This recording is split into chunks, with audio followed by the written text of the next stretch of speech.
Po daw po kay, lagi ko narinig ang salita nila kay Saldico at saka kay Speaker po, ang narinig kong salita.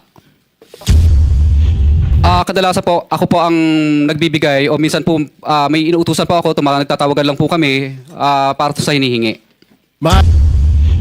Magtanong sa kanilang dalawa. Mr. Chair. Senator Erwin. Una ko pong tagatanungan dito po kay Ginoong Pacifico Diskaya. Nabanggit niyo itong mga pangalan po ng mga congressman. Sila po ba mismo? Mukhang dalawa lang po yung binanggit niyo na personal ninyong inabot yung pera. Itong mga napakadaming pangalan na binabot ninyo, paano po ibinibigay yung parte nila, yung komisyon na sinasabi niyo 25%, 30%? Sino po? May tao po ba? May bagman po ba? Kadalasan po, ako po ang nagbibigay o minsan po may inuutusan po ako, nagtatawagan lang po kami para sa hinihingi.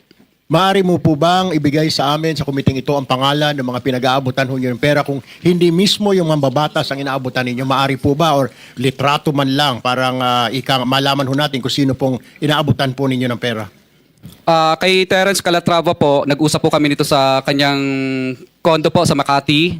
Tapos ang inuutusan na lang po niya na kumuha po ay si Diane Tan. At saka yung kasama pa po si Andrew po ang pangalan. May mga contacts number po ako. Sila po ang tagakuha sa office. Pero iba-iba po ito.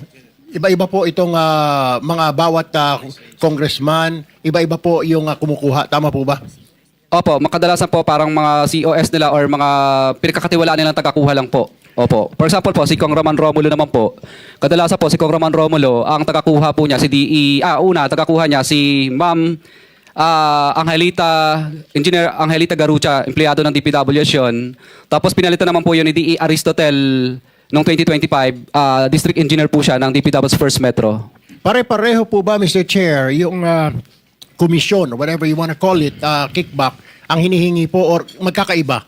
Ibang isang mambabatas ganito ang presyo or halos standard po ang hinihingi nila at magkano po ba yan? Isa lang po ang pattern. Basta insertion or ang program po, 25% po lagi. Insertion or ang program, 25% po yon. Opo. Para po kanino raw? Para po daw po kay, lagi ko narinig ang salita nila kay Saldico at saka kay Speaker po, ang narinig kong salita. All right, Mr. Chair. I have no further questions. Mr. Chair. Senator